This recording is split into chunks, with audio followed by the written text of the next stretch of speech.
order the meeting, which is a regular session, and also we'll have an executive session a little later of the Yuma County Board of Supervisors. We're also sitting all special taxing districts.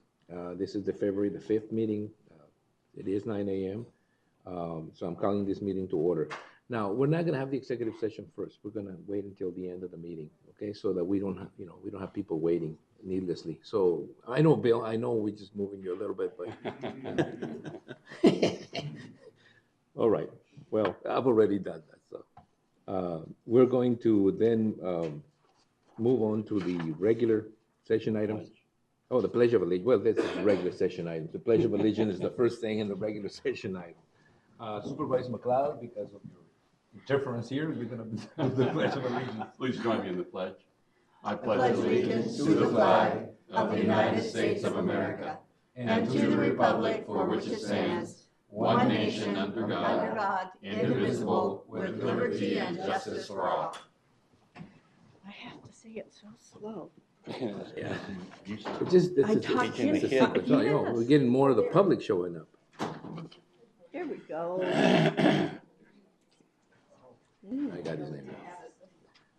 The next item is call to the public. Call to the public is held for the public's benefit to allow individuals to address issues within the board's jurisdiction. Board members that may not discuss items that are not specifically identified on the agenda. Therefore, pursuant to Arizona Revised Statutes 38-431.01, action taken as a result of public comment will be limited to directing staff to study the matter, responding to criticism, or scheduling the matter for further discussion and decision at a future date.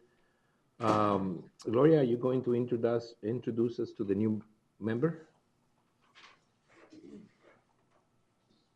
Good morning, Mr. Chairman, members of the board. I am pleased to introduce you the newly appointed Housing Board member. She is the current president of the Housing Department Central Advisory Board Council. And this is Daniela Vega Esparza. She will be joining you later this morning on our housing agenda items. Great. Thank you. Welcome. Well, welcome. Good, yes. Nice to meet you. I know it doesn't sound right, but we'll get to you soon enough. The other thing I have here is, I do have a speaker card in front of me. I wish I could read French because you write like a doctor now, But, we have the mayor of Felicity here, Jack, Andre. Now I can't get your last name here. Estelle, Felicity, California. You're on consent item number 5, so we'll open that during the consent item because you send the card though. But normally we'll just wait. We have that, and we'll open that up. It's item number 5. I just wanted to make sure that everybody knew you were here. So we'll get to your item pretty soon, Mayor. All right. Mr. Chairman? Yes? Wanted to just mention the passing of longtime county employee Hugh Hendry last week. And I know that some of us weren't able to make the funeral, but I believe Supervisor Pancrazzi. I was at the funeral. It was a wonderful testament to the giving, loving soul that Hugh was. And it talked about they talked about the fact that he was out selling tickets for the park out there. Optimus Park? Yeah, Optimus Park out in the foothills on the day of his passing. And the most poignant was his granddaughter got up and she had a 3-page letter that she'd written to him. And I did okay until the 3-page letter. And so, but it was a very, very wonderful service and a great memory of you. Thank you. So. Thanks. It's just incredible because we just seen him here, a week prior to that. And, from all I heard, I mean, he was really enjoying his retirement and his health was good. And, it's just a call to all of us to remember that, we should understand that we're here in borrowed time and that we should enjoy as much as we can, as many things as we can within the context of good, them being good things. But, we all remember Hugh in many different ways. And, all the time he was here, I was here. So I remember him doing many, many things and teaching other people to do them. And I remember his music, the music part that he had. He had a music store. So, and because I've always been sort of like involved in something musically, and, I remember him from other experiences. And that's the music they played. They played that at the church. That's the kind of his music. They played his music at the church. It was really cool. All right, well, may he rest in peace. We'll move on to presentations, proclamations, and appointments. Does anybody in the board have any appointments to make or presentation to make? If not, then we'll move on to the presentation of the county line by Yuma 77, the Yuma County Government Channel.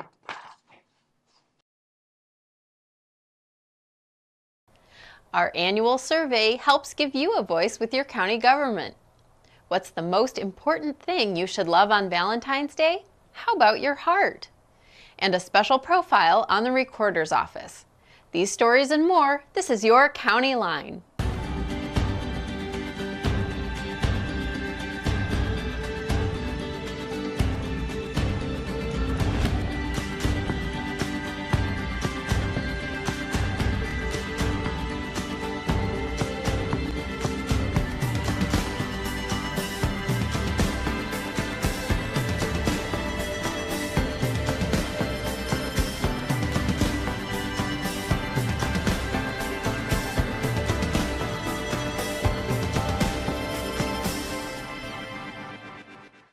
Your county government does a lot to reach out to you. After all, your opinion matters when it comes to providing the public with the service they expect. That's why we want to call your attention to the Yuma County Resident Survey now being conducted. At the beginning of the survey, we ask some quick demographic information so we can understand who is responding. But it's up to you to answer the questions about departments and agencies you have used. We're also interested in hearing from everyone, full-time resident or winter visitor. For the resident overall, it helps the county prioritize where we can better provide services for the residents. The Yuma County Resident Survey can be found online by visiting yumacountyaz.gov. The Yuma County Resident Survey began on February 1st, and we will continue to collect answers until March 31st. With Valentine's Day closing in fast, many people rush to get flowers, chocolates, and gifts to express their love for others. But have you thought about yourself? The Yuma County Health District wants you to love your heart. The Love Your Heart campaign is recognized across the United States and Mexico. Celebrated on February 14th each year, the Valentine's Day theme is a perfect reminder for you to know your blood pressure. Love Your Heart is a movement to reduce a leading cause of death and disability in our county. Complications from high blood pressure can affect anyone.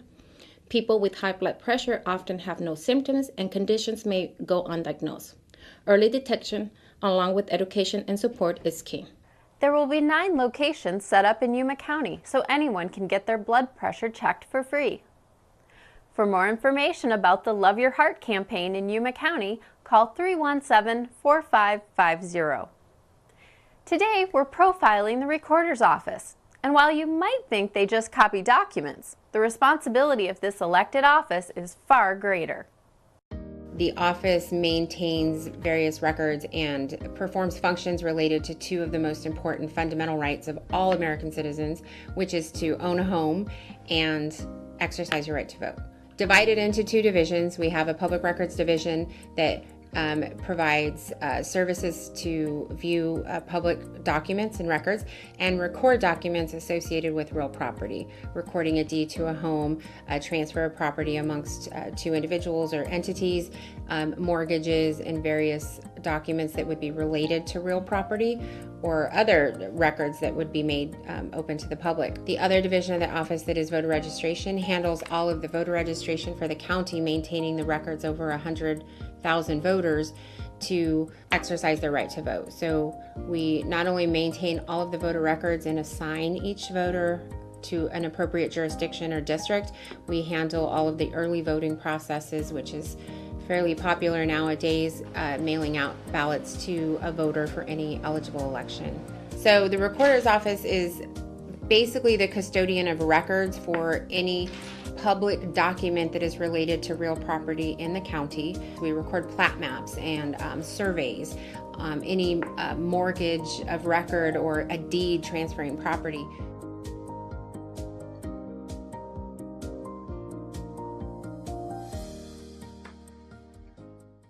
And don't forget, there's a lot you can do on our website without having to call the recorder's office. Just visit yumacountyaz.gov and locate the recorder's pages under Government. We've called your attention to our online auction coming up in March for equipment that the county is getting rid of. But that's not the only auction you can participate in with your county government in just a few short weeks. You may not know, but occasionally the Yuma County Treasurer holds auctions for tax liens and tax deeds. A tax lien sale is held when a homeowner hasn't paid their taxes. The lien is sold to the highest bidder, who then has the right to collect the tax lien owed. If the homeowner cannot pay the liens, the new lien owner can foreclose on the property. So what I actually offer at the auction is an interest rate starting at 16%. And the bidders bid down the interest rate, and the winning bid will get a certificate of purchase, and they get a tax lien on the property. A tax deed sale is different. In these cases, the property itself is sold. Typically, bidding begins at the amount of back taxes owed, as well as costs associated with selling the property. The bidder making the highest bid takes the title. The county acts on behalf of the state of Arizona and sells the physical property, the land and building together, when taxes have not been paid at all for 7 full years, either by the homeowner or an investor, through the tax lien auctions. For more information regarding these two auctions, you can contact the Treasurer's Office at 539-7781. Hi, my name is Lauren Regenhart, and this is your library update.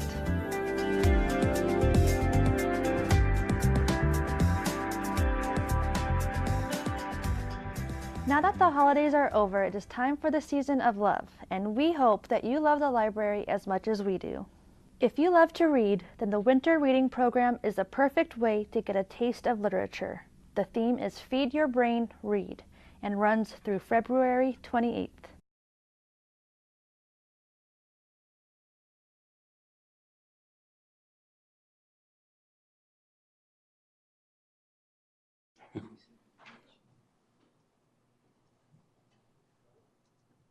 No, we're gonna have to put a sign. Go ahead. All right, well, let's go on. Yeah. We're just gonna miss that really loving part of that presentation, but all right. The next item in the agenda is, let's see, we're hoping to have a little more time here, I guess, is the consent calendar. The consent calendar is, the following items are listed under the consent agenda, and they will be considered as a group and acted upon by one motion with no separate discussion unless a board member so requests. In that event, the item will be removed from the consent agenda for separate discussion and action. Now, I do know that we are going to pull item number 5 to give Mayor Histel an opportunity to talk to us about that particular item. Are there any other items that the board would like to discuss? We know Judge Guerrero's not here, so we're going to pull out his item, just to make him sweat a little. Anything else? No? Then I'll entertain a motion to approve items 1 through 9, with the exception of item number 5 on the consent agenda. Is there a motion to such effect? So moved. Is there a second? Second. It's been motioned and second to approve items 1 through 9, consent items 1 through 9, with the exception of item number 5. Is there any, well, there shouldn't be any discussion, but just in case. No one? Then all those in favor signify by stating aye. Aye. Aye. All those opposed? Which I thought, John Smith was going to look my way and make sure that I do go through that, those opposed one.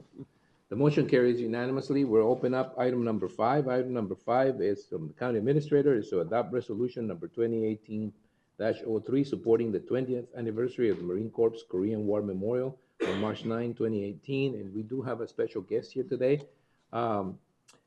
Susan, do you want to say anything, or should we let the mayor, go through it? Mayor, now you're up. So please give us your name and social security number and checking account number and savings account number, and we'll take it from there. Oh, welcome. It's good to have you, sir. Distinguished supervisors, council, administrator, members of the staff. My name is Jacques-André Stel. I'm the mayor of Felicity, California. And with your permission, I would like to approach and present you with hot off the press an item of outdated technology and propaganda from history of Felicity. Yeah. Thank you, sir. Thank you. Excuse me, I should have started with you, Oh, madam. please, good to see you.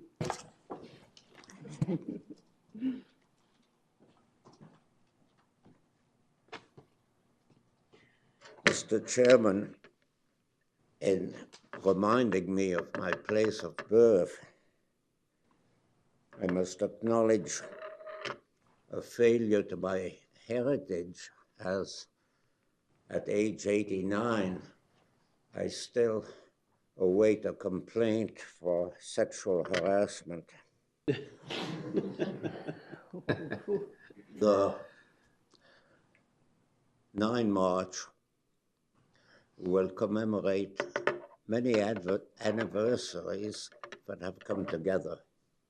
We're celebrating particularly the 20th anniversary of the Marine Corps Memorial legacy, with the names of 617, never mind. A lot of Marines who died in Korea, 107 Navy corpsmen also, engraved in granite. And in view of the news, Korea is very much in people's minds. It's a very good place to stay out of, because despite being born in France, I was a Marine lieutenant in the Korean War. The other events are the 30th anniversary of the post office, which will be dedicated extremely quickly. And then we will proceed to the Hall of Fame monuments, where there is a granite panel honoring NASA, which we forgot to dedicate and are now dedicating officially. We will rush through these events because we will try to do it in 1 hour, and they bring up a thirst, so we will have a party. Before that, there is a not too controversial historic event at Felicity. In 1865, according to history books, soldiers of Maximilian's army pursued Juarista rebels at precisely the place that is Felicity. We are having a panel engraved to that effect, and we have been notified from France that we are receiving a person with the rank of ambassador and also a general. So that will add to the festivities. I want to thank you very much for your continued support.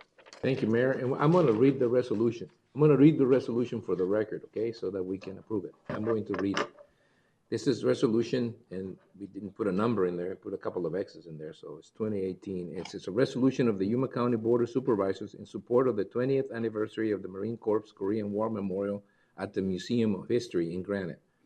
Whereas on this 20th anniversary of the Marine Corps Korean War Memorial, our county remembers and honors the 4,617 Marines and 107 Navy corpsmen whose names are engraved in granite. And whereas the 30th anniversary of the United States Post Office at Felicity, always operated without cost to the taxpayers, is celebrated. And whereas the Yuma County joins in congratulating National Aeronautics and Space Administration, NASA, and Jet Propulsion Laboratory, GPL, upon the dedication of the granite panel, deservedly honoring their remarkable accomplishments. And whereas our county joins the Museum of History in Granite, the town of Felicity, and the city of Yuma, and other regional entities and welcoming dignitaries from France to the celebration of an historic event. Now therefore be it resolved that the Yuma County Board of Supervisors is pleased to support the celebration of Felicity on March 9, 2018, and this will be adopted the 5th day of February 2018, and it will be signed by Marco Antonio Reyes, the chairman. Thank you, Mr. Chairman. Do I hear a motion approving the item? So moved. Second. The motion and second to approve item number 5 as presented. Any discussion? No discussion? All those in favor of the motion signify by stating aye. Aye. All those opposed? Motion carries. So we're done with the consent calendar, which moves us into the Housing Governing Board. And we will call upon our newest member to come up, Daniela Vega, and I'll bring in a chair so we can sort of see her. Oh, here. This is going to be a little tricky. Oh my God. Tony, your shoulders. I know, but it's a proof to test if it's any better. Come on up. Thank you. Mhm. Nice to meet you too. Oh. Let me put that out of the way. Oh, here. We have some supervisors, a little messy, but. Oh, we just spread out. All right, so we do have a member. It's a member of the Housing Governor Board. She's been appointed. Now, let me just go into it a little bit. We are now sitting as a Housing Board, and we start with the consent calendar for the Housing Governor Board. We have one item. The following items are listed under the consent agenda. Again, they will be considered as a group and acted upon by one motion with no separate discussion unless a board member so requests. In that event, the item will be removed from the consent calendar for separate discussion and action. The item is a housing item. It's to approve the grade adjustments to the Housing Facilities Maintenance Worker 2 from 164 to 176 and Housing Facility Maintenance Worker 3 from 188 to 202 retroactively to July 1st, 2017 to comply with the Housing and Urban Development HUD, Office of Labor Relations, Maintenance Wage Rate Decision dated June 27, 2017. I suppose we just missed it when we were supposed to do it, so we're doing retroactively, right? This item can be taken as a consent item or it can be pulled and discussed. If any board member feels they need to pull it and discuss it, let me know. If not, I'll entertain a motion to approve our consent item number 1. So moved. Is there a second? Second. Motion and second to approve consent item number 1. Do you need any explanations? Is that clear enough? That's clear enough. All right, then there's been a motion and a second to approve consent item number 1 as presented. Any discussion on the item? No discussion. All those in favor of the motion signify by stating aye. Aye. Anybody opposed? Motion carries. And we now move into the Housing Governor Board discussion calendar. In this particular item, we will, in the agenda, we will open each of the following items separately for discussion and action as appropriate. The first item is housing. It's to adopt and authorize the chairman to sign resolution number 2018-04 approving the amended Section 8 administrative plan for the Yuma County Housing Department Housing Choice Voucher Program. Gloria? Good morning again, Mr. Chairman, members of the board. Gloria Malik, Housing Director. The Section 8 Administrative Plan, Section 8 Housing Choice Voucher Administrative Plan, includes information on the administration and management of the Section 8 Housing Choice Voucher Program, and it also includes policies on occupancy or leasing for the program. And it is amended every year to comply with any housing and urban development regulations changes. Okay. Any questions from the board? ¿No tiene preguntas? No? No questions?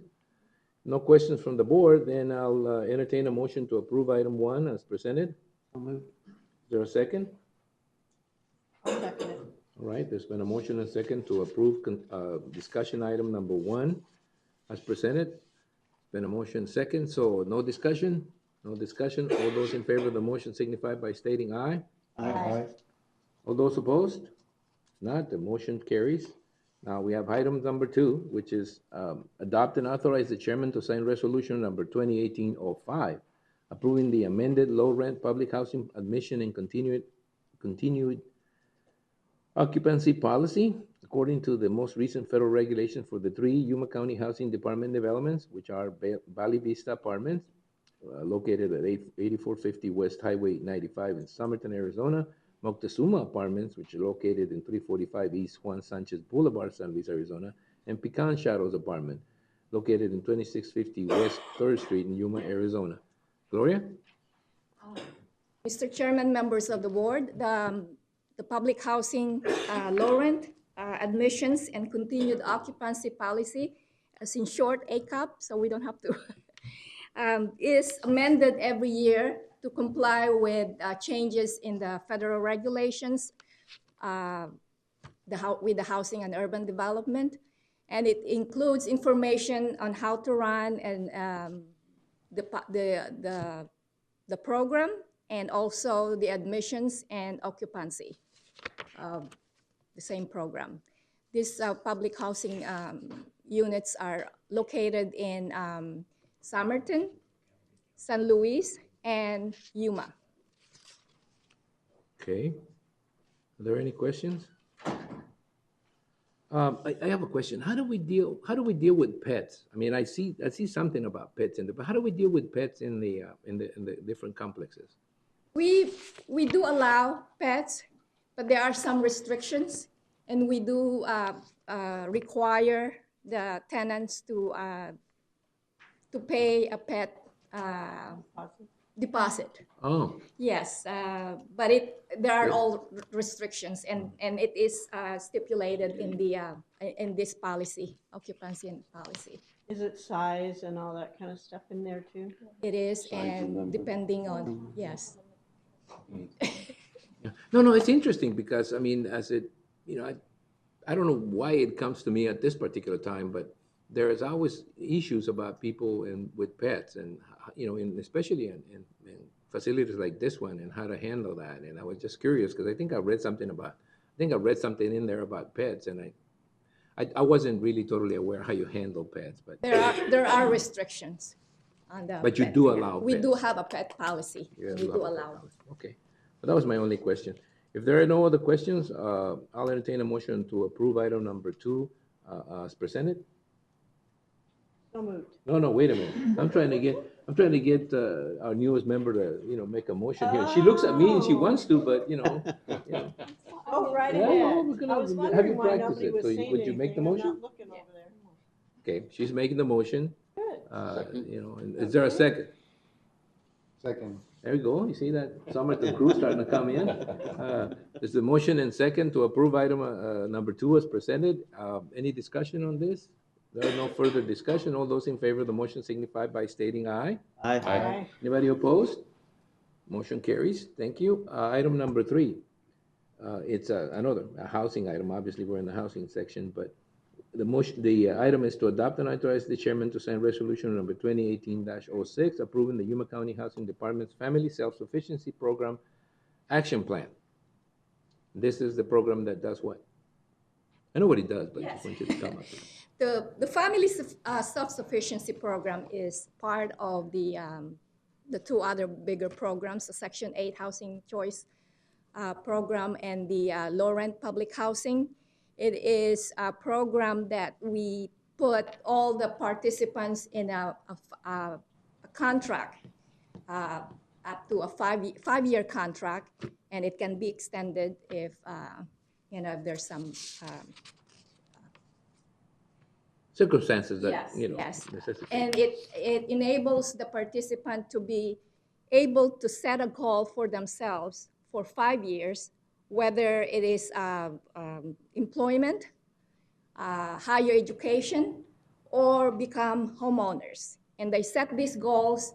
Our program is to assist them with these goals, and they can be, after 5 years, they would graduate and to become self-sufficient and move on to become self-sufficient. Yeah.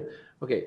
From my take on that is that, there's a point where people start to think or start thinking that living in an apartment complex it's sort of like a lifestyle that is supposed to be a permanent situation. And I like to think that we like to encourage them to move up and become either homeowners or help them in their education so their income levels, get to a point where they can become homeowners. And that, I think, is a very critical part of us just, I think in a certain way, understanding that what we don't want to do is we don't want to make it so that people can comfortably live the rest of their lives in rental properties. And so to me, that is a very important program that I think we should emphasize as much as we can, because it is, when we call it a self-sufficiency, I think what we're saying here is, look, self-sufficiency would mean, living in a situation where you're not being assisted or aided by either the government or, another entity or agency of the government itself. So I really like that program, and I wanted you to sort of bring it out and highlight it.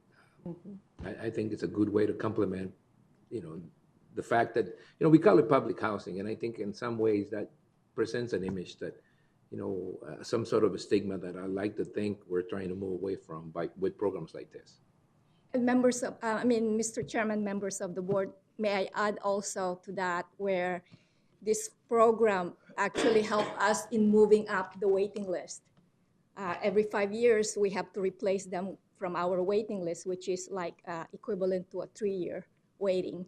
Wow. And also, one of the incentives too is they have an escrow account where when they start working, instead of their additional earnings, they keep it, it's put under the escrow account and it grows for 5 years.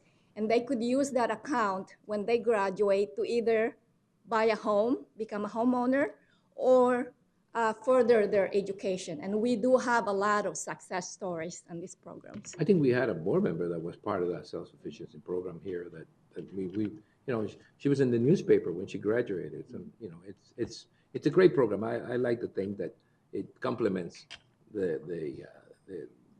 it complements the facility there, that we have something that deals with people, not just with the infrastructure, with the physical infrastructure. All right, I'll entertain a motion to approve this item unless somebody else has another question on it. The motion, and is there a second? Second. Oh, wow. It's been motion and second to approve item number 3 as presented.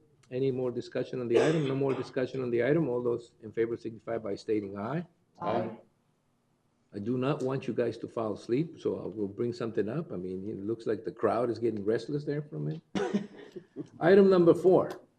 Oh, wait a minute. Did I say all those in favor? Yeah, I said all those in favor, right? Yep. Did I say all those opposed? Okay, then. Anybody opposed to the motion? No? Thank you. I'll move on to the next item. Housing. It's another housing item. Adopt and authorize the chairman to sign resolution number 2018-07, approving the Yuma County Housing Department's Public Housing Agency annual plan for fiscal year 2018, the smoke-free policy, capital funds, 5-year action plan, 2018 capital fund related certifications and agreement with the U.S. Department of Housing and Urban Development. Gloria. Mr. Chairman, members of the board, this is one of the biggest items that we do every year, and that is our PHA plan, annual plan, that is a mandate from HUD that we have to revise or amend in compliance with the federal regulations. We do have in this item also, we are we are going to implement the smoke-free policy, and we have drafted or written a policy for our residents residing in our public housing units in San Luis, Somerton, and Yuma. This is a mandate from HUD, and it would begin in July 1st. And then the other items were the 5-year capital plan, which is to rehab or modernize all our public housing units. Yeah. I see there are things like, repairing the Ramada where the kids wait for the buses, things like that. I'm just, you don't have a smoking policy now? Not yet. Good luck. But yes, we It just being begin a mandate, so Are you allowed to provide like an area where people can smoke? we do have a designated smoking area, and that is one of the caveat of the smoke-free policy. It is to have to be at least 25 feet away from the units, dwelling units, and administrative units, buildings. But all we have to do is we will be designating smoking area. It's kind of like a ramada almost. It better be made of metal. Well, anyway, good luck with that, because I mean, smoking. I'm living with a smoker. I can tell you right now, smoking. It's a very difficult. It's an addiction, and it's very difficult to handle with people who can't quit smoking.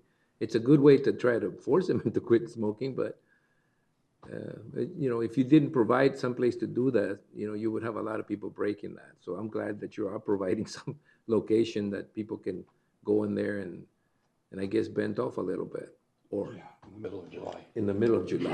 I hope it's not. That's right. Hope it's near water. Anyway, that was my question. Does anybody have any other questions on the plan? I mean, we do this every year. You know, it's sort of like it almost becomes part of the norm of doing it, but it's a good opportunity to get a little more acquainted with the operations of the apartment complexes and to see how complex the operations are and how many regulations apply. Those two, the pet policies and the smoking policies, to me are always the most difficult ones, because people don't want to, you know, if they go live there, they don't want to get rid of their pets. And obviously somebody smokes and you say no more smoking, and you know, they're going to sneak out and try to smoke. So it's better to provide them an outlet for that. So is that for all public housing nationwide? Yes. It is. It is. It is now. Good. Interesting. Yeah, it is. It's starting to, you know, it's getting to the point where smokers are going to be, you know, they're going to find it very difficult to do that. Then I was go to the casinos. Casinos will take it. But anyway, let's go back to dealing with the housing issues here. The item has been presented to us. It's item number 4, and you know, I'll entertain a motion to approve it unless you have any more comments. Is there a motion? To approve. Motion to approve. Is there a second? Second. Second. Motion and second to approve. Desiree, did you pick up the second there? All right. Okay. She's going to get a lot more forceful as we go along. It normally works out that way. Yeah. So there's been a Okay, motion. tell the chairman is wrong. Oh, okay. That's right. Because the vice chair will take care of letting you know. All those in favor of the motion signify by stating aye. Aye. Anybody opposed? Motion carries. Thank you very much. I think this ends the portion where, you know, you had to participate, you know, willingly or unwillingly. So we'll let you go and have you go with. Thank you. You're welcome. Thank you. Thank you. Thank you. We appreciate your service. Nice meeting you. All right, you can come back. We'll have this empty chair here.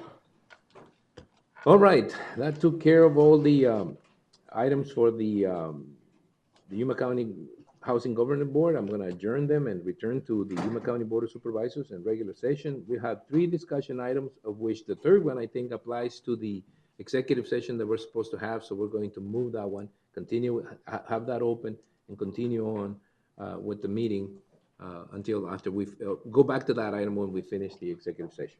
The first item for discussion is the county administrator item. It's a discussion and possible action regarding legislative issues for the 2018 NACO conference and federal legislative visits to amend the talking points memo and cover sheet to reflect changes or updates, or create memos to capture additional legislative proposals. Okay, so. I'll start off.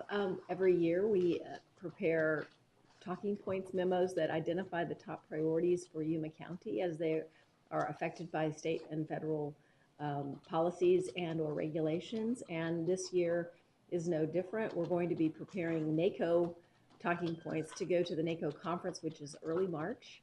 And 3 of us will be attending that on behalf of the entire Board of Supervisors. And we'll be meeting with all of our congressional delegates and talking about those talking points and the issues important to Yuma County, and leaving behind these memos that really summarize what our position is and what we're urging our representatives to take action on. So Paul has drafted some talking points memos for your consideration, and then if there are any other additional talking points or issues that you'd like for us to take to our Capitol Hill visits, please let us know.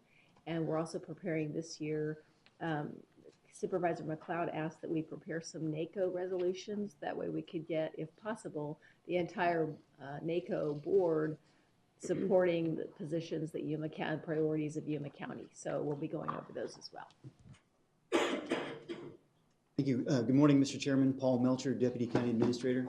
What I'd like to bring to your attention first is a change in the format from last year. And for Supervisors McLeod and Mr. Chairman Reyes, you'll notice that there's a distinct difference. In the past, we'd had a talking point memo that was 1 page in length for each one of the talking points. So we reduced those in size and number.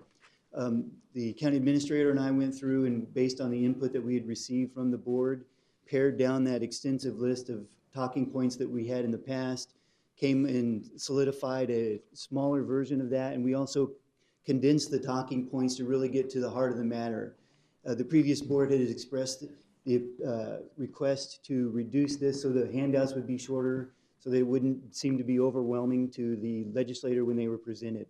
So going first through the format, the talking points includes a cover letter. Just simply illustrates what is going to be included as part of the talking points and what we are just, kind of introducing ourselves to the legislator. If you'll turn then to the first page, you'll notice that each of the talking points are about half a page in length. So we wanted to keep those down in size so that they would be concise in relation to the discussion being had. Turning first to the talking points specifically, the first one that we have on here is the continued funding of PILT, the payment in lieu of taxes. Nothing has really changed from this. What we're really looking for in relation to the county request is to get some long-range funding, some discussion and some promise from the legislation that PILT will be continued to be funded out in later years. Actually, all the percentages are about the same. The change in employees, we've increased that up to little over 1,400 employees. So any reduction in PILT or even the loss of the total PILT funds would result in approximately 66 workers being displaced in Yuma County. Mr. Chairman? Sure. While you're on the subject, I might note, Susan, I don't know if anybody's done any calculation, but my understanding is secure rural schools is probably done. But that will affect our PILT payments. Yeah. And I don't know to what degree, but we should see if we can have that information to know what the impact will be. The budget team's going to need to know that too.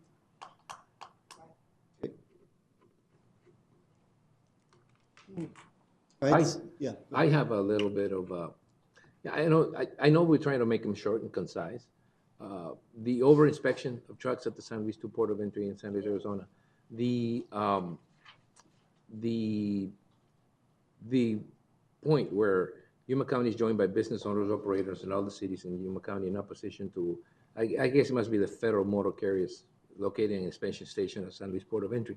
We need to make sure that we do get those comments in written comments from those entities that are opposing this, and so that we don't just simply go and say, well, some business owners out there, that they really do take position, the city of San Luis. We need to coordinate with them because they're coming in a week or two after us, visiting basically the same people. So we need to make sure that we're consistent in the message, and I think we've got the main talking points.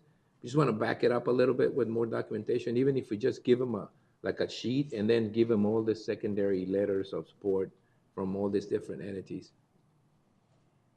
including in some particular cases, even up to the level of the governor, who sometimes is, or at least the Arizona-Mexico Commission, or some of those entities that may carry a little more weight, like BTA, where we're getting flesh it out a little bit. Paul, you might want to put in there also that there are inspections being done. We're not asking for no inspection. I think they need to understand that ADOT is doing the inspections now. That they are, it's unnecessary because it's already being done by another state entity. I think they'll need to know that so they don't, It's they over don't think that, inspection. yeah, they Not- don't think not that at they're. all. Yeah, Who we're knows? complaining about the over inspection, and what we're talking about is adding more.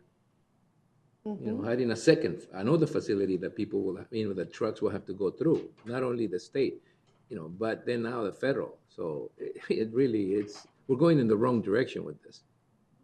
And I think since we skipped forward to this one of the ones I wanted to bring up as a discussion, just to let you know, this was the one regarding the pest was an add-on, because you're right, in addition to the inspections, our loads are inspected in a different manner as well. Yes. So we wanted to make sure that we highlighted that. It's, not only going around the truck, it's just treat us the same way in all aspects of inspections, including that pest load check too. Yeah, I wanted to bring that up. The percentage that are inspected here should be the same as every other port of entry. Collects, Yeah. It's been a difficult argument to make with, with such sophisticated facilities. I think the people from ADOT and every other inspector, they just wants to use them. I mean, all right. So go ahead. Sorry, Mr. Chair, if I'll return your attention then to the state criminal alien assistance program. The bullet point on number 2, nothing has changed because we're just requesting that the county be fully reimbursed for our costs in relation to this program. In my work with developing the resolutions, I was able to come up with a more accurate percentage. If you'll draw your attention down to there, right under the word since 2011, I cite 5%. So the updated percentage of that, and I'll include that, will be 8%. It's detailed and more in the resolution, but in terms of the talking points, what we're really looking at is the county receives less than 8% of reimbursement for the cost that it incurs for the SCAP program. one thing before you leave that. I'm sure that this is not our only problem. I'm sure that it's the same problem in, Santa Cruz, and it's the same problem in most counties. We do have a border counties coalition, which I think we should use to coordinate the message with the other, the other border counties, so that when we're asking for it, I know that we're going to try to do this. Will be easier done with the senators, where you get both of them together and you talk to them. If it's really, I don't know whether that will happen, but when it happens, we can send a concerted message. But when we visit the other legislators, it'll be nice if we could just simply get a support letter from the coalition that has everybody signing on it. And, all of us can carry it different places and say, no, this is not just an issue that Yuma County is pursuing, but also, Coconino County and all these other counties that are impacted by it, especially the border counties. Okay? There's additional information in the resolution pertaining to that. I summarized it based on the talking points, expanded that to an Arizona impact and a Yuma County impact. Good. Then next, if you'll turn your attention to the H-2A worker housing reform. One of the changes that was significant and is included in talking point number 2 is we really wanted to focus, based on local producer comment, was a 50-mile reasonable return home. It wasn't the time limit anymore. It's just simply 2 factors here to come into play. Reduce the reasonable return time home to 50 miles, and also make a programmatic change that would take a survey of workers coming in as part of the program who actually wanted the housing. Right now, it seems to work like this. If I'm a local producer who's looking to bring in workers as part of the H-2A program, I submit the number of workers I need, and then the program states that you have to reserve housing sufficient to provide housing for that total number of workers, regardless if the workers are using it or not. In this case, in Yuma County, approximately 60% of those units that are reserved never go, they go unused and unoccupied, but the producers are incurring that expense. So we'd like to do 2 things now, is take a survey of the farm workers before they come in to see how many of them actually need the housing, and then based on the 50-mile reasonable return home, then that would trigger the requirement for the rest. So that's just a little bit of a change from previous years when it was simply to try to clarify what we were looking for that reasonable return home. Okay. So we did the over inspection of the trucks. The next one is regarding the ozone transport regulations. Last year, our efforts in the ozone area were to advocate for the limited ozone non-attainment boundary, and then for a marginal classification. EPA's recent ruling provided both of those segments, so now we're in a very small ozone non-attainment area. We have a marginal classification. What we're really looking at next is, in terms of advocacy, is getting something introduced through federal legislation that would exempt Yuma from the requirements when we can demonstrate that it's transport ozone that is triggering our non-compliance readings versus just local production of ozone-causing precursors. So that's a little bit of a change here. Okay. The next one is the federal tax intercept of unpaid court fees. Based on my work, what I was able to do with the resolution, I'm going to change the title on this slightly. Typically, our advocacy read, Yuma County is advocating for the reintroduction. We want to put reintroduction and passage of this bill. I know it seemed that one should follow the other, but I think it's good that we make it as explicit as possible. Nothing really much has changed other than in the third bullet point, we came up with a more solid number in terms of what the state of Arizona has been able to recruit through its tax enforcement program. Mr. Chairman, that's just a summary of what we're presenting with some of the ads I already have. If I'd be happy to entertain any other questions from the board. I'm okay with most of it. I think we just flesh them out a little bit, maybe, the talking points, and then if we can attach any support letters, documentation to it, we can, when we turn them over to the, mostly staff, at the legislative meetings with our legislators in Washington, we can give them enough supporting, supporting documentation to go with it. That's about it. And Mr. Chairman, before I leave, at your podium, you'll have a copy of the resolutions just for your review. I've been providing some information to the county administrator in terms of the timing and the meetings necessary. That's a little bit of a moving target as the committees set up their schedules for that March 3rd legislative day. So we'll make sure that we get those updates in a timely fashion, but this is just for your record then. Okay. If I could just elaborate on that, and this would affect Supervisor Forches and our county recorder, Robin Paquette. The two of them will be at NACO on Saturday, March 3rd, which is, you have to actually have someone present to introduce your proclamation, or it won't even get considered. So we're going to work on, when we find the actual time of the committee meetings when that's taking place, we'll coordinate with Supervisor Forches and Recorder Robin Paquette to introduce those on behalf of Yuma County, because otherwise they just get ignored. So you have to have someone physically there to say, we introduce this NACO resolution. And then, of course, they have to vote for it, but that's the first step. Okay. Good. That's what you get for showing up early. Don't mess it up. Yeah. Oh, no. No pressure. No pressure, man. No. We'll tape you for posterity. Okay, thank you. Is that it on this item? Then we'll go on to the next item, which is an item on services, general services, update and discussion, possible action regarding testing and interim improvements at 187 South Main Street. This is sort of like a progress report. Yes. Mr. Chairman, members of the board, Dave Hillen, Director of Facilities Management. Thank you for letting me provide this update. I do have good news, two bits of good news. One, I'll be very brief this morning, and two, that everything is moving per schedule and under budget. So very quickly, we have completed all of our testing for lead and asbestos and completed the abatement process for the asbestos issues that we encountered. And as you remember 2 weeks ago when I spoke to you, we did program in a 2-week pause in the activities while our contractor who is completing work on the conference room expansion wraps up his scope of work. So we didn't have these two projects overlapping. Our contractor for these interim improvements has mobilized. He is moving into the space this morning and it's actually already started some of his demolition work. And everything looks to be, at this point in time, like it'll proceed on track and under budget as well.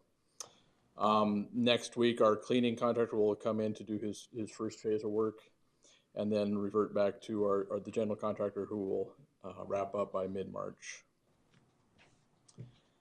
The environmental engineer who performed air testing previously is scheduled to come back next week with the next phase of testing for CO2 for VOCs and ozone. She'll set up her equipment next Monday, and that will monitor throughout the week and be retrieved at the end of the week.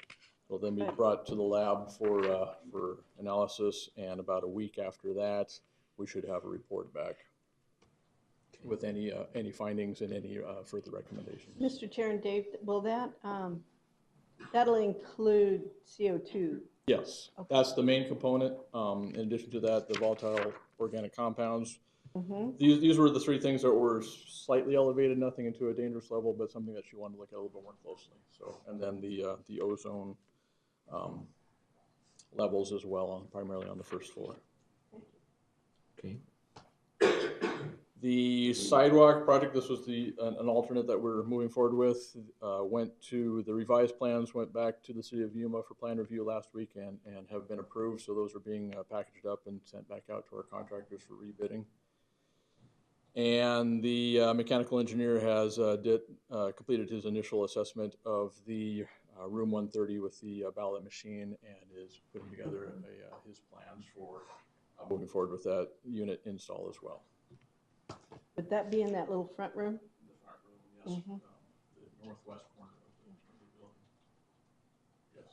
The one that's being modified right now, excuse me. No, behind the recorders. Where that big Behind ballot it. machine. Yes, the big machine. yes. Hot, yes. Yes. I know where. And that's where we are as of today. Hey, thank you for the update. Any other questions? No, thank you. Thank you very much. We're going to skip item number 3 and go into our planning and zoning agenda. We will return to item number 3 as soon as we get through the executive session. That requires for us to discuss that in an executive session. So we're going to go to the planning and zoning agenda, where, you know, if we, on a regular item, we'll have full legal description of the property sites for all rezoning cases. They are available for public review at the Yuma County Board of Supervisors office. We'll go into the rezoning of regular public hearing items, which the staff will make full presentation of each of the following items, and they will be followed by a separate discussion, public hearing, and action by the board. We do have reversion hearings in accordance with section 404.01, paragraph, I think is L, and it's 7 of the Yuma County zoning ordinance. The board will conduct a hearing to grant an extension of time to comply with the schedule for development, determine compliance with the schedule for development, or cause the property to revert to its former zoning classification in the following cases. We have 2 cases, rezoning case number 03-28, which is the first case.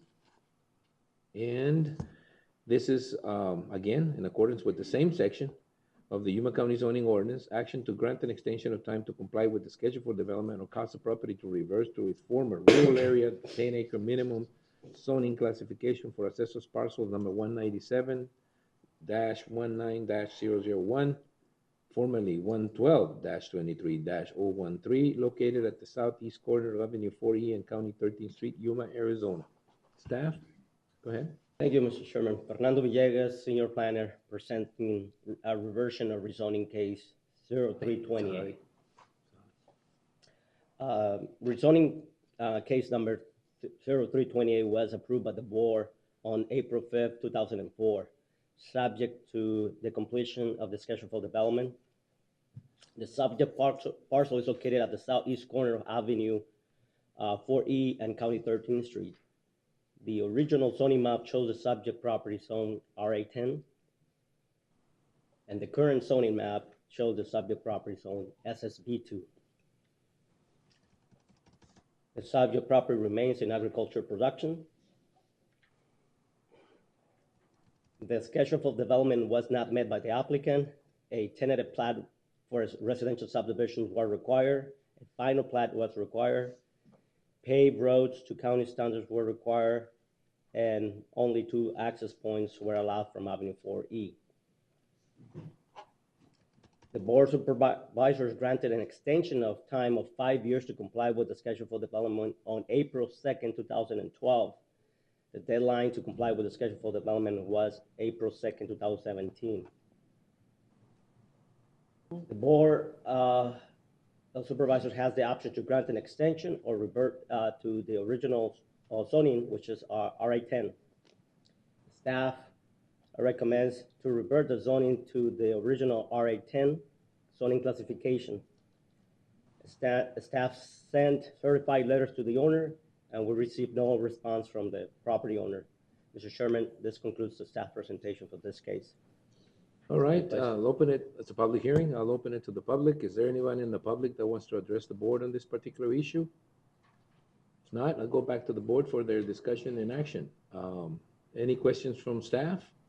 I mean, obviously, the applicant didn't show up, so I guess, you know, he's gonna find out later on. Yeah. And then show up. But, you know, that's neither here nor there. The fact that they didn't respond kind of speaks for itself, I think. Maybe, but, you know, we'll find out. With that, Mr. Chairman, I would move that we revert the zoning to RA10 on rezoning case 03-28. Is there a second? Second. The motion and second to revert in zoning case number 03-28, revert the property to agricultural 10. Any other discussion? No discussion? All those in favor of the motion signify by stating aye. Aye. Anybody opposed? Motion carries. We'll move on to rezoning case number 0439, which in accordance with section 404.01I 7 of the Yuma County zoning ordinance, action to grant an extension of time to comply with the schedule for development or cause the property to revert to its former rural area 10-acre minimum, medium density residential R2 and local commercial C1 zoning classification for assessors parcel number 701-20001, formerly 701-20-040B, located at the southwest corner of County 10.5 Street and Foothills Boulevard. Staff? Thank you, Mr. Chairman. Fernando Villegas, Senior Planner, reversion case number 0439. Rezoning case 0439 was approved by the board on March 24, 2006, subject to the completion of the schedule for development. The subject property is located on the southwest corner of County 10.5 Street and Foothills Boulevard. The original zoning map shows the subject property zones C1, R2, and RA10. The current zoning map shows a portion of the subject property zone C2. The subject property remains vacant. The schedule for development was not met by the applicant. A traffic study was required. Improvements required by the traffic study were required.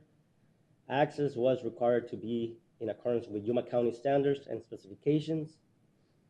And the property was required to be developed in accordance to a site plan submitted by the applicant. The site plan submitted shows restaurants, a grocery store, retail shop, and a gas station.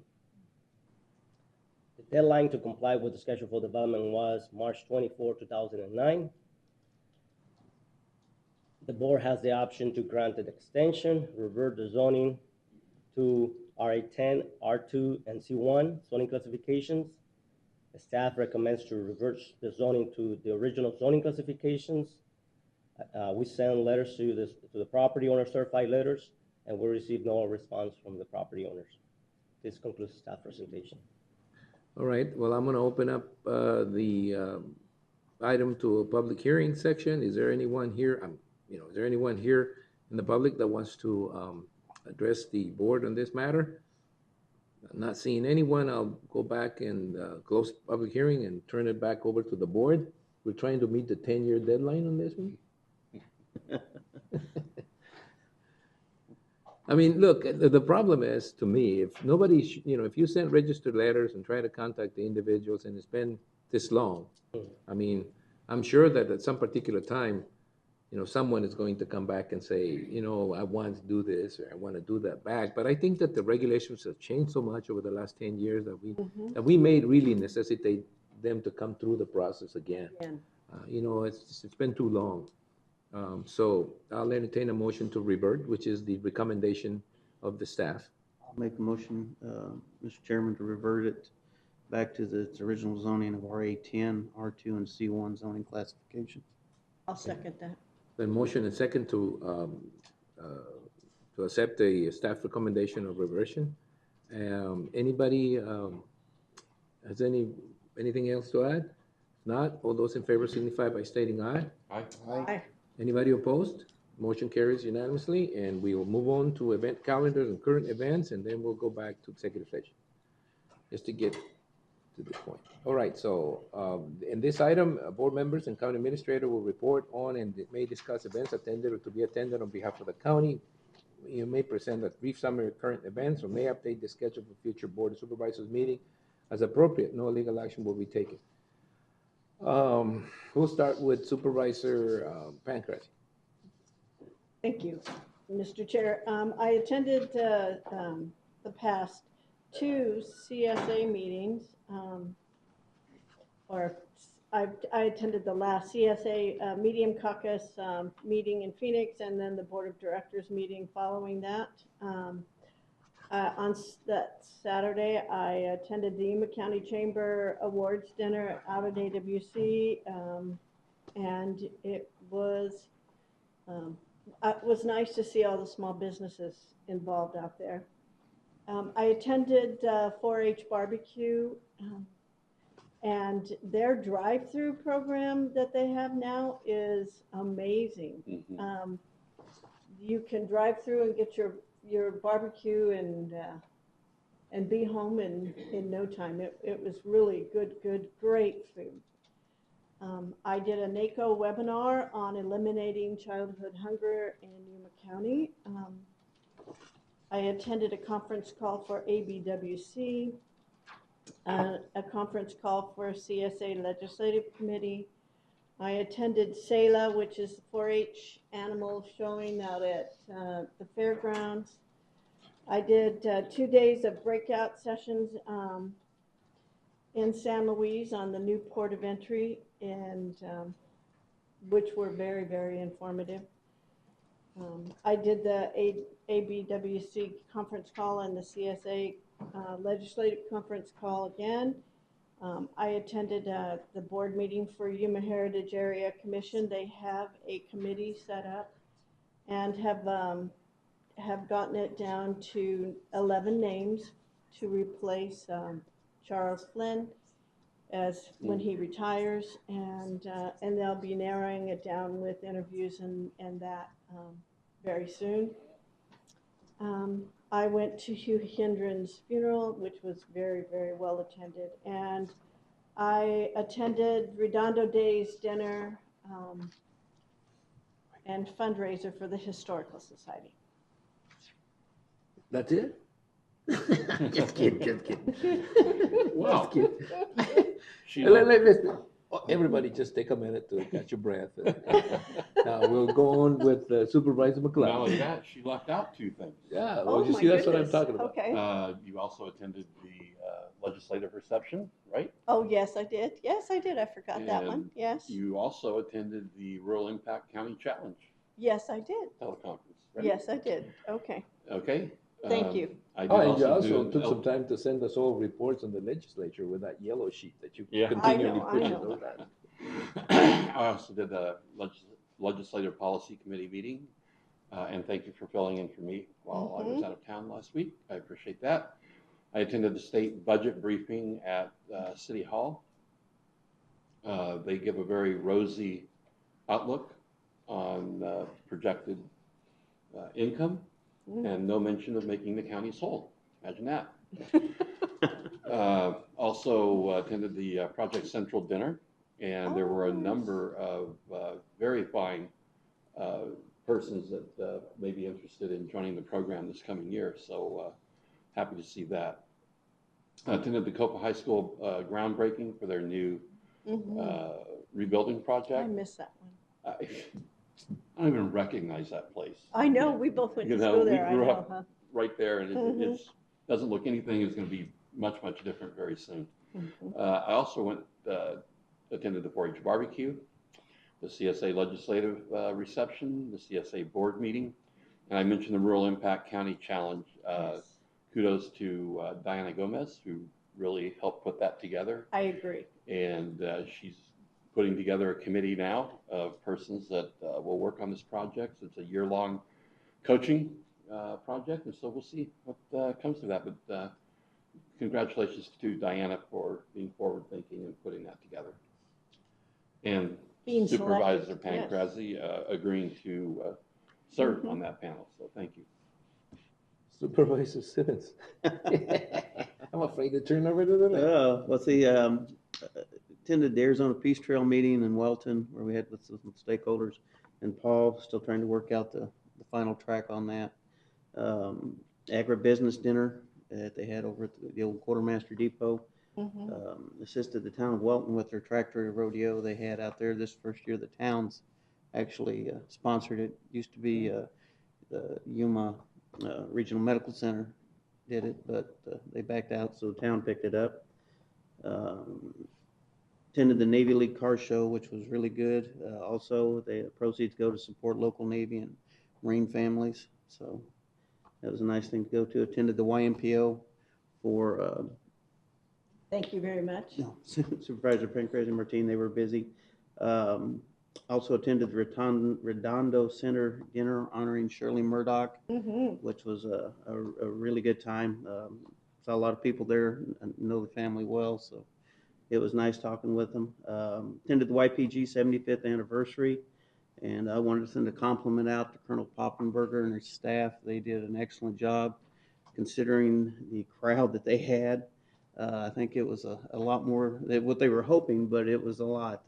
I want to say well over 10,000 people attended it. So they did an excellent job handling the traffic and with their displays. And I just want to send a compliment and congratulations out to them. And just to plug, February 13th, I'm holding a community meeting out in the foothills. Be at Gila Mountain Methodist Church, reference to the Far West smell that's been ongoing out there. I've got ADEQ and I believe Corporation Commission are going to be down for that meeting to listen to the people, and hopefully we get something done. And that's it. Supervisor Porches? Yes, I attended the Border Counties Coalition, and it was interesting because we had staff from CBP, nationwide, or the immigration, they're concentrating on hiring by over 350 staff members for just in Arizona. That's they want to just concentrate in Arizona to bring more CBP agents, and it's for anybody that wants to apply. They're going to pay 25% bonus for 3 years to the new hires. So wow, trying to bring him over here. I don't know whether that's good or bad. Well, are they still going to require that lie detector test? Oh yes, they still require it, but what we heard was that they're gonna tweak it a little bit, but and make it so. But they still require it. They've always had it. We had staff from some of the congressmen there, and they talked about the budget. So they still don't know what the federal budget is going to look like. I also attended the GYDC Investors Luncheon, and the speakers talked about the commercial port of entries, and they talked about the double inspection. And this is happening. This is going to happen nationwide. So it's all along the border. Every commercial port of entry will have that if they implement it. It's not only here in Yuma County. So, yeah. All right. That's it. Okay. From me, I was also at those scoping meetings in San Luis. I tried to meet some of them. I mean, there were sometimes, look, if you put Russ Jones and myself and Lynn in the same room, I mean, there leaves little room for anyone else to get involved in any discussion. So I tried as much as possible, refrain from. I was the only one who was willing to ask there for should be federal funds, so. There should be a restriction of time involved. Or as I asked those people there, I mean, there was public hearings later on that afternoon, and I actually asked the staff there whether there could be a limitation on people who attended, the scoping ones earlier, so they wouldn't attend the ones in the afternoon for the public. But no, Lynn Supervisor Pancratz, he really has some really interesting. I mean, it's a perspective that you don't get. That's what I'm saying. You know, you were there in San Luis, so you're concerned about the internal traffic processes and so forth. And Russ is really into the logistic area. But you know, whether it's buses, you know, a location for buses, or whether it's some of those items that most people don't think about, like looping around the city and traffic, you know, those type of things are really in. What's interesting to me is that I, at some particular point in time, thought that this $234 million, quote, budget item wasn't really going to go very far. It's in the president's budget, it's not a congressional thing, so on and so forth. But GSA is taking it seriously. You know, they're taking it as it's going to happen. So this scoping, if nothing else, this scoping meetings that they're having, these charades or whatever they call it, you know, that they're having right now, leads me to believe that at least there is some sense that it may happen, so that they're getting ready for it, which is great. And the most important thing to me is how is all this work going to be complemented across the border? In other words, how do the Mexican facilities adapt to it? Because there's going to be a huge, if there is going to be a huge investment of money on this side, and it is not complemented well enough on the other side, we're going to have this particular situation where we have, you know, a very great looking facility, very well designed facility with nothing on the other side to show for it, and we'll end up with this bottleneck situation that we have right now. So it was interesting to me to see it. There was some scheduling conflicts, you know, and so forth happening. But at the end of the day, it was a very interesting process, and it's a very interesting prospect to think of those things, because whatever happens at that border crossing is going to impact the whole county. It's just not going to impact San Luis. You know, it's going to impact the county in general. Let's see. They had a meeting. There was a couple of things that I want to, you know, it's more like comments instead of attendance, but there was a YPG event that happened, the 75th year anniversary, that I think I, as a chairman, and maybe us as board of supervisors, need to start looking and seeing who's going to go to them. You know, who's going to represent us there? Because if we don't, you know, if we don't coordinate that, you know, I don't know. Did anybody go? Darren. Yeah, Darren did. I was there. Yeah, Bright red good. shirt, yes. Okay, good. But you know, there was a prayer breakfast meeting. I went. Okay, so good. See, I got all the calls, you know, trying to get there, and really, I really didn't do a good job of coordinating, you know, who goes there. So maybe that needs to be a little better coordinated so that we know who goes. Thanks to Russ's tickets, I went. Yes. Well, I just want to say that that's in part that I think we may be able to place on our schedule of events, and then put a name to them, and you know who's going to go, and make sure that we send someone representing us, whether it's a midnight at the Oasis, which is a really fun event, or whether it's a JC Sport Rodeo.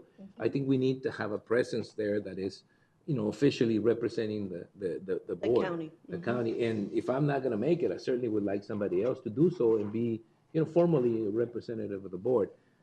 So maybe when we talk about, you know, those activity calendars, that we start putting in some of these events, including even the meetings of the Border Counties Coalition, in those type of things. Okay, so I'm just bringing that up. Now, the other elephant in the room is this shooter situation. You know, we are scheduling a meeting for the 12th, a special meeting for the 12th. Hopefully by then we'll have the 3 names. And I just want to emphasize how important that is in terms of, you know, who's going to end up representing the county, and how fast that's got to move, because the legislature is in session, and they certainly, you know, need that. That was not a good incident for anyone. It wasn't just bad for Mr. Chuders, it was bad for all of us. He was an influential member of the legislature up to a certain point. He was the most influential member of the legislature from Yuma County. You know, so we do need to start thinking about that, and make sure that you make the meeting on the 12th. We're scheduled for 9 a.m. so far? 9 a.m. Okay, I was going to ask about that because it's not on the calendar. Right. Mr. Chairman? Yes? I was going to, if once they come up with the 3 names, if we could get a biography on the 3, so we've got something to look at and learn a little bit more about them. And do we get to question, Mr. Chair and Susan, and do we get to question them? We've never done this, have you? Have you ever had to do this? I have. We appointed then Representative Amanda Aguirre. So I've done it before. I just don't remember. You know, and I don't think it's, you know, it's been a long time. But I think we can. Yeah, I Is think it an so. interview process? Okay, thank you.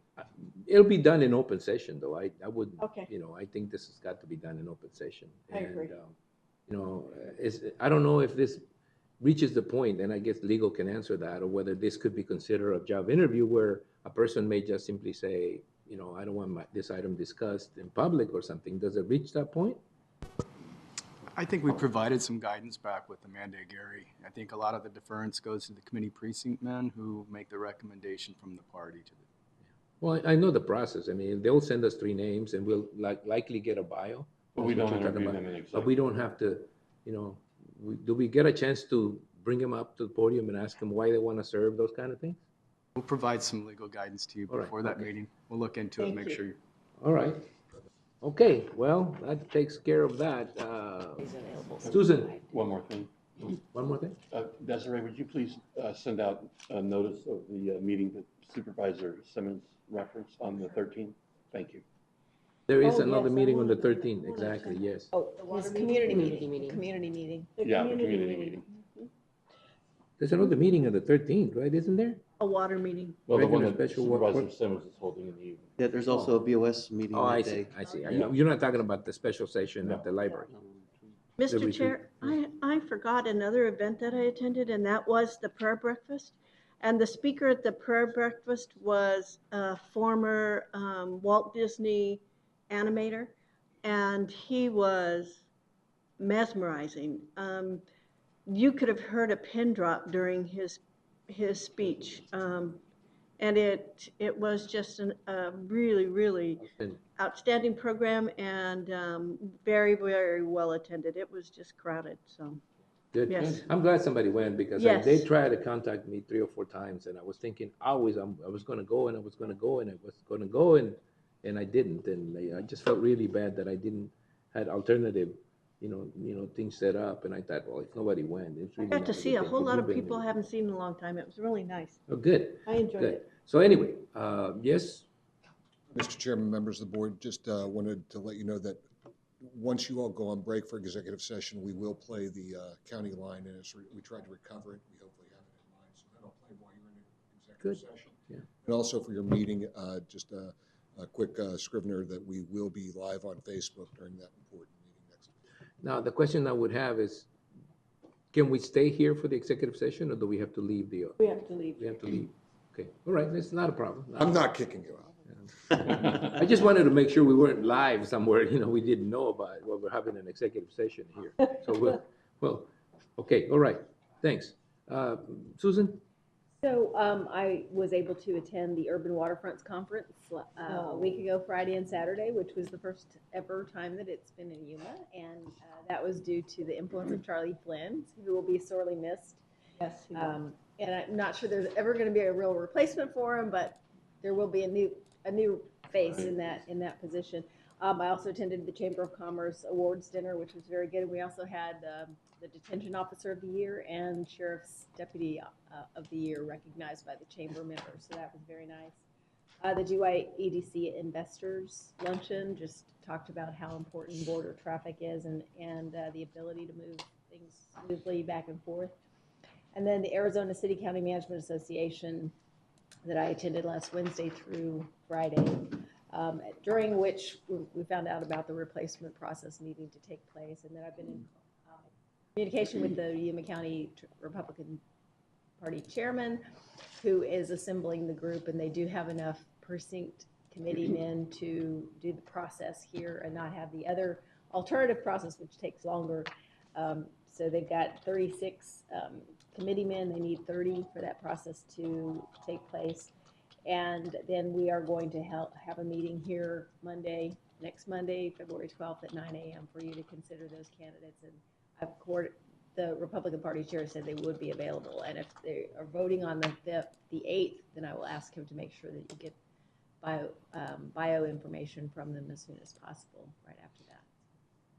Make sure you have all the information you can get prior to that meeting. Just before we leave the parade, the silver parade, find a way to get us up somewhere in the front of the horses as opposed to the back. Okay, and maybe we don't want to go in the boat all the time. The sheriff, we love the boat, but it's always on the back with the sheriff, posse or something. And it's really, we get there, sometime before, 9, and we have to wait an hour to get out there, and then we're following some horses around. So, maybe we need to find another way of getting our float parade. We start to design something else. All right, anything else before we go into executive session? I'll entertain a motion to go into executive session. Now, we're gonna leave the regular meeting open till we come back. We have an item in the regular session, discussion item. It's item number 3, but we need to get to discussing this in executive session. Is there a motion to go in executive session? So moved. Is there a second? Motion and second. We're going to executive session. We will be back relatively soon. Those people who wanna wait until to see what decision we make on that particular item are welcome to wait. It won't take too long, we hope. But then again, when attorneys are involved, that may be just an unusable statement. Don't trust me on that. Our annual survey helps give you a voice with your county government. What's the most important thing you should love on Valentine's Day? How about your heart? And a special profile on the Recorder's Office. These stories and more, this is your County Line.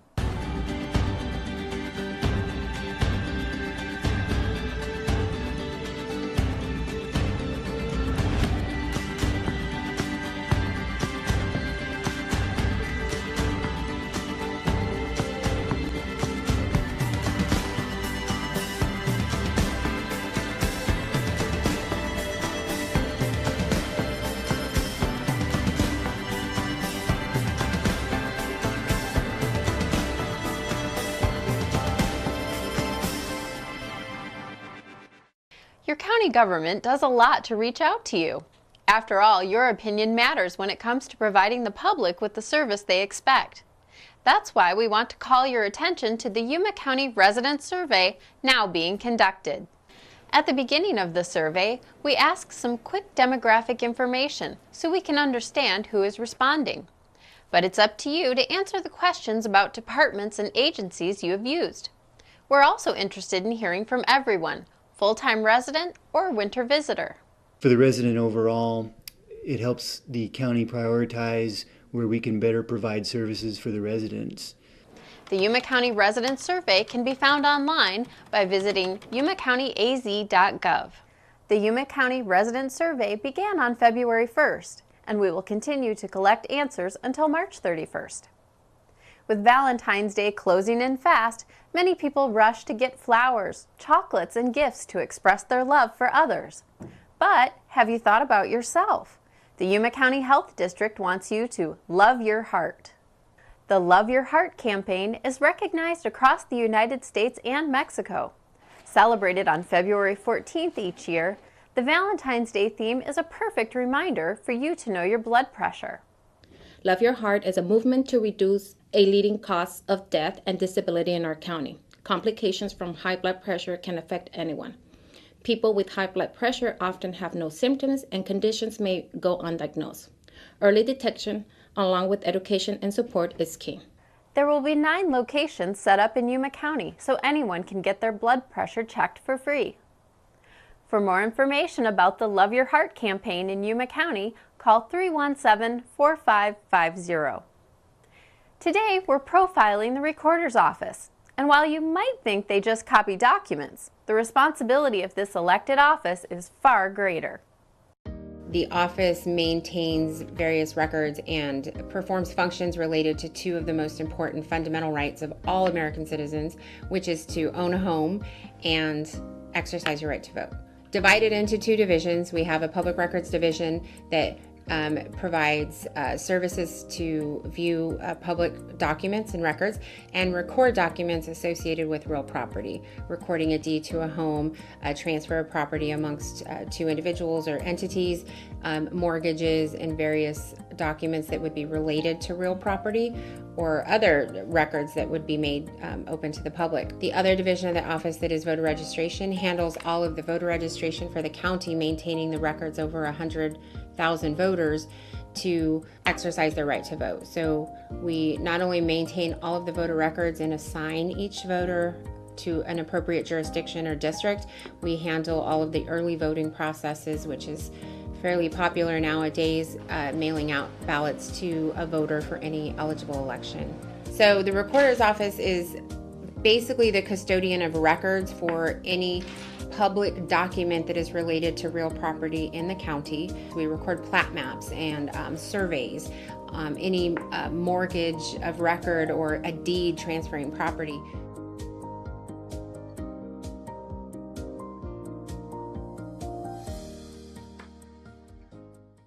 And don't forget, there's a lot you can do on our website without having to call the recorder's office. Just visit yumacountyaz.gov and locate the recorder's pages under Government. We've called your attention to our online auction coming up in March for equipment that the county is getting rid of. But that's not the only auction you can participate in with your county government in just a few short weeks. You may not know, but occasionally the Yuma County Treasurer holds auctions for tax liens and tax deeds. A tax lien sale is held when a homeowner hasn't paid their taxes. The lien is sold to the highest bidder, who then has the right to collect the tax lien owed. If the homeowner cannot pay the liens, the new lien owner can foreclose on the property. So what I actually offer at the auction is an interest rate starting at 16%. And the bidders bid down the interest rate, and the winning bid will get a certificate of purchase, and they get a tax lien on the property. A tax deed sale is different. In these cases, the property itself is sold. Typically, bidding begins at the amount of back taxes owed, as well as costs associated with selling the property. The bidder making the highest bid takes the title.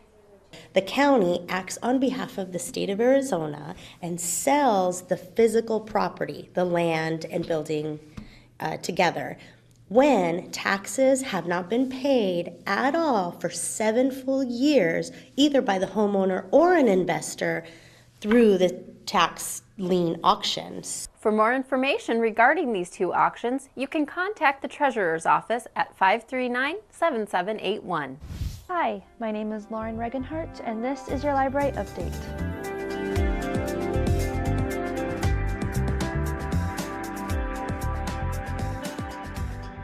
Now that the holidays are over, it is time for the season of love, and we hope that you love the library as much as we do. If you love to read, then the winter reading program is a perfect way to get a taste of literature. The theme is Feed Your Brain, Read, and runs through February 28th.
You're on.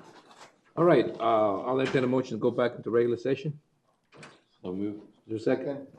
Motion second to go back into regular session. All those in favor of the motion signify by stating aye. Aye. All those opposed? Not that you can stop me from bringing you guys back, but just in case. All right, well, we're gonna go back into regular session. We have gone back into regular session, and so, it's just one item. It's discussion and consultation for legal advice in order to consider its position and instructs representatives regarding settlement discussions conducted in the matter of Williams versus Yuma County. This matter is brought in executive session. It is item number 3, I think, under regular. Yeah. It's item number 3 on the discussion and action items is discussion and possible action concerning a settlement proposal in the matter of Williams versus Yuma County.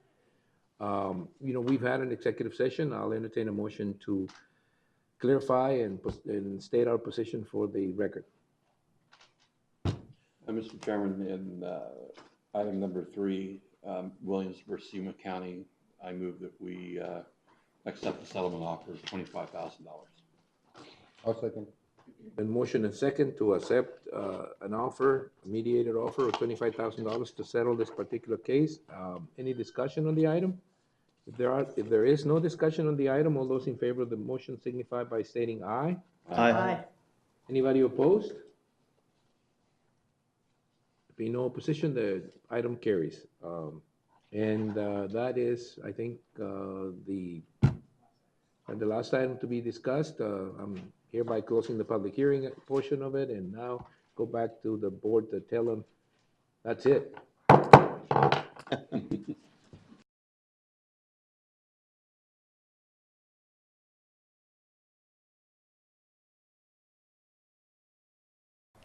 Our annual survey helps give you a voice with your county government. What's the most important thing you should love on Valentine's Day? How about your heart? And a special profile on the Recorder's Office. These stories and more, this is your County Line.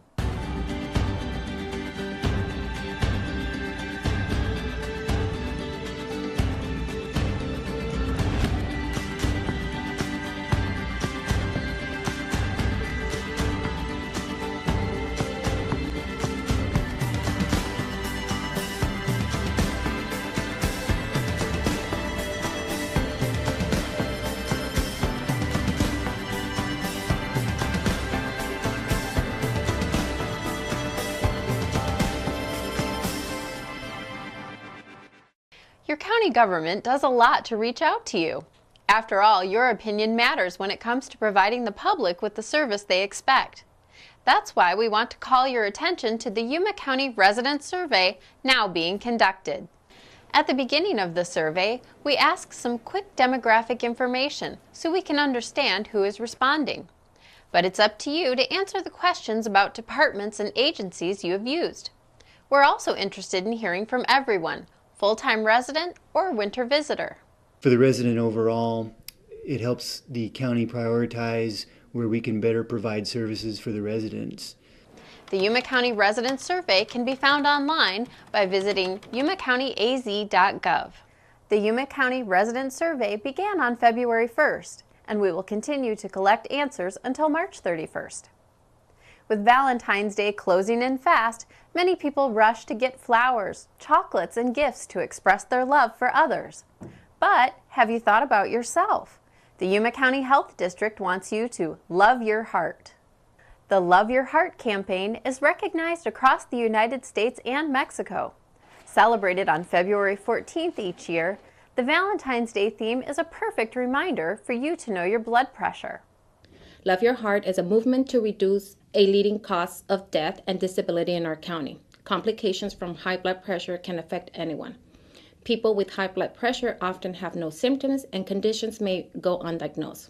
Early detection, along with education and support, is key. There will be 9 locations set up in Yuma County so anyone can get their blood pressure checked for free. For more information about the Love Your Heart campaign in Yuma County, call 317-4550. Today, we're profiling the Recorder's Office. And while you might think they just copy documents, the responsibility of this elected office is far greater. The office maintains various records and performs functions related to two of the most important fundamental rights of all American citizens, which is to own a home and exercise your right to vote.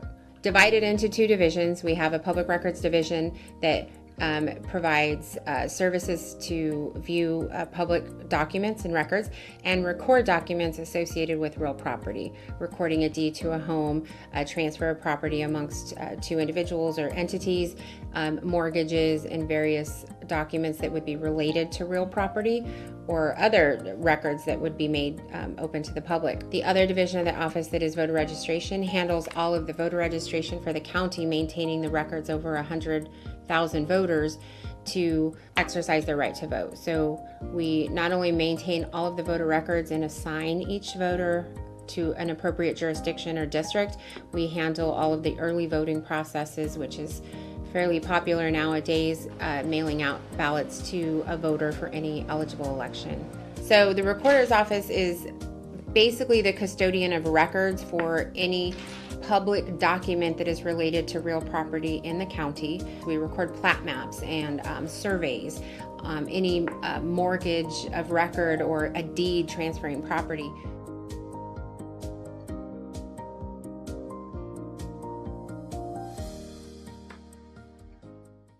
And don't forget, there's a lot you can do on our website without having to call the recorder's office.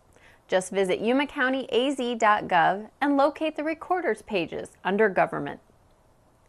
We've called your attention to our online auction coming up in March for equipment that the county is getting rid of. But that's not the only auction you can participate in with your county government in just a few short weeks.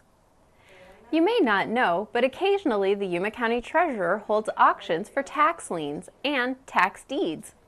A tax lien sale is held when a homeowner hasn't paid their taxes. The lien is sold to the highest bidder, who then has the right to collect the tax lien owed. If the homeowner cannot pay the liens, the new lien owner can foreclose on the property. So what I actually offer at the auction is an interest rate starting at 16%. And the bidders bid down the interest rate, and the winning bid will get a certificate of purchase, and they get a tax lien on the property. A tax deed sale is different. In these cases, the property itself is sold. Typically, bidding begins at the amount of back taxes owed, as well as costs associated with selling the property. The bidder making the highest bid takes the title. The county acts on behalf of the state of Arizona and sells the physical property, the land and building together, when taxes have not been paid at all for 7 full years, either by the homeowner or an investor through the tax lien auctions. For more information regarding these two auctions, you can contact the Treasurer's Office at 539-7781. Hi, my name is Lauren Regenhart, and this is your library update.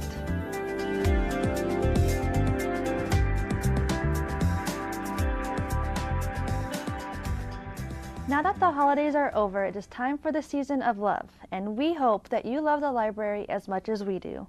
If you love to read, then the winter reading program is a perfect way to get a taste of literature. The theme is Feed Your Brain, Read, and runs through February 28th. Read 5 books to enter a countywide raffle, and attend a book tasting or read a book about food for a second and third entry. Get your taxes done early with the AARP Tax Assistance Program. Bring all your information to the main library every Wednesday and Thursday from 9 a.m. to 3 p.m. and Saturdays from 9 a.m. to 2 p.m. On February 7th, we will be partnering with the Arizona Community Foundation of Yuma to host the Cash for College Scholarship event. This is open to all, so come learn about the opportunities available to you. For more information on these programs or other programs, visit our website at yumalibrary.org.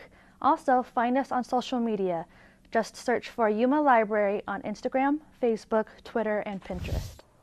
A quick note to our viewers that the next regular session of the Yuma County Board of Supervisors will be held on Wednesday, February 21st.